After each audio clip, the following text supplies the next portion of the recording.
during the week, and when you get to church, he'll confirm it. Amen. Now,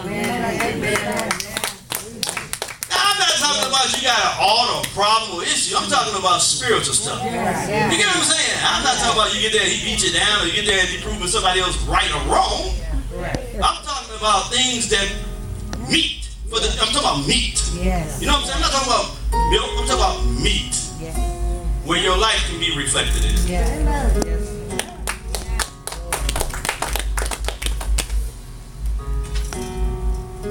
How much time I got? Okay, I'm gonna need half of that. I thought I was gonna be done with this teaching tonight. I guess not. Unless I just slice it down the middle. Go to Ephesians 3. I'm just gonna condense some of it. I got a lot of thoughts I wrote. But I can hear the Spirit of God saying, "Come up here."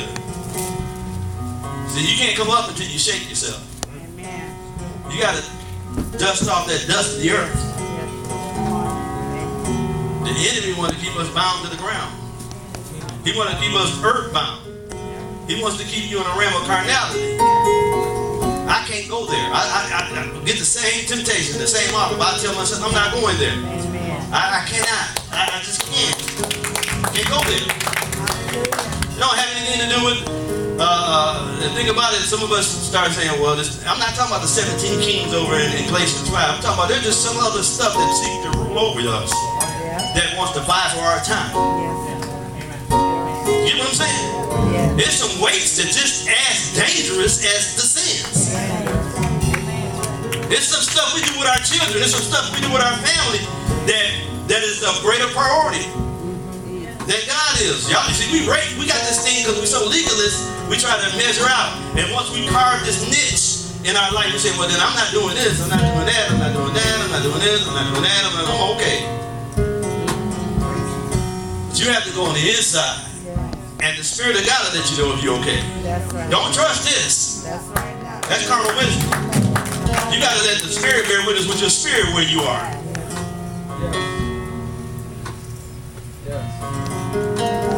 Scary thing when I hear saved folks say, "Don't judge me."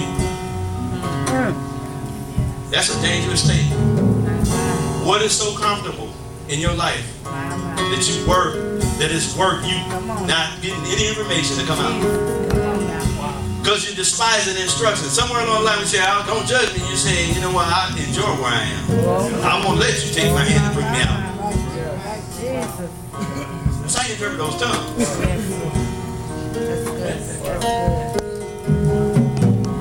I got my whole edifice. I got this sitting on. You ain't coming in here, me and whatever I'm in. Don't come here.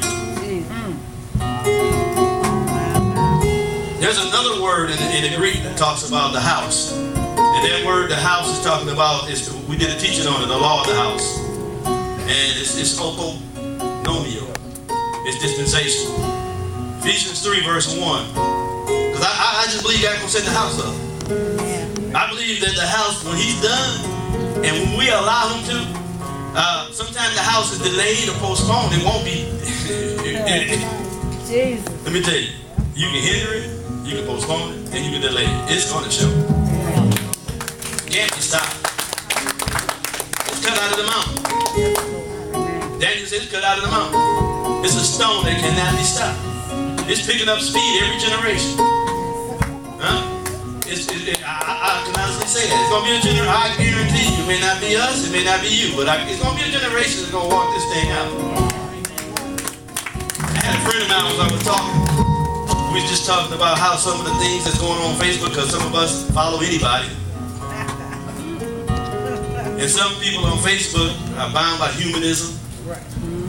They really wrote off anything connected to God and Virgin Mary, his birth to her, Immaculate Conception, and all those other landmarks that if you destroy them, you will go back to the old. And I put a thing on there a couple of weeks ago about us removing those landmarks and how we're going to all of a sudden get overly educated in spiritual things and disconnect ourselves from the foundation. That's stupid to me.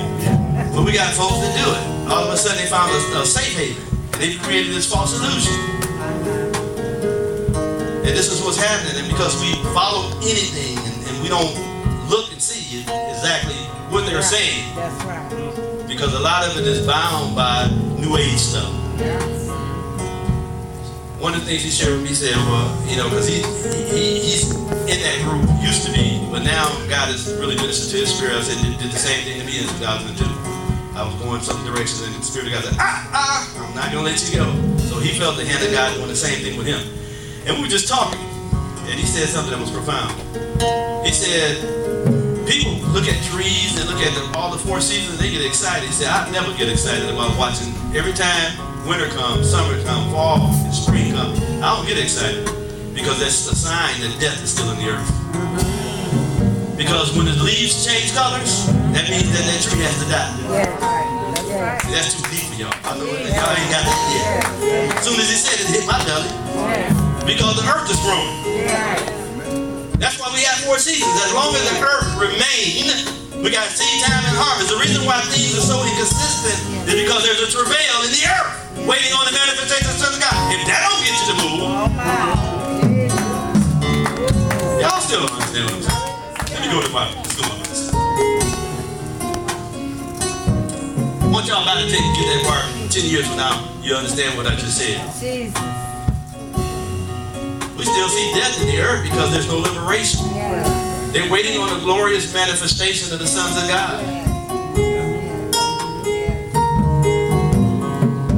I don't know about you, but I look in the mirror, I want my black hair back. Come on. Amen. See, y'all are not deep thinkers. It's some things that I liked when I was 20. Okay? You like what you like? Go ahead. It's just some things. My 29, my 30 in the waist was good. Amen. And when you look at that stuff, you still understand the concept of the law of sin and death. Amen. See, y'all just need to get y'all mind involved.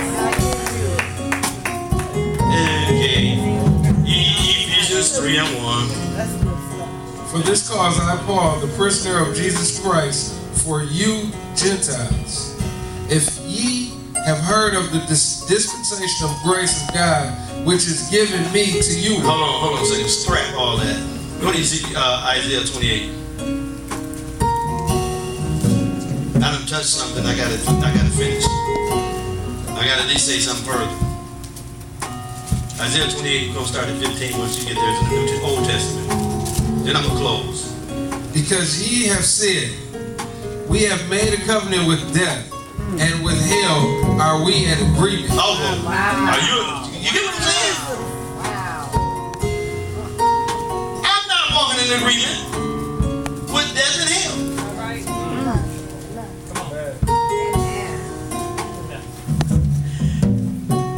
We look at somebody and they'll be in their 90s and say, well, they lived a good life. Don't look at me like I'm crazy because all of us said it. Right. 105, oh, they lived a good life. That could be we're in covenant with death. And somewhere in our mind we're saying, if I could just live that long. But what if you get to the point that we can start believing, see, you know what? It's not going to happen by one person. You're not going to have one person that's going to get the victory over death. Because it took, you get what I'm saying? Adam brought it. Jesus destroyed it. He got the keys of death and hell. But he's waiting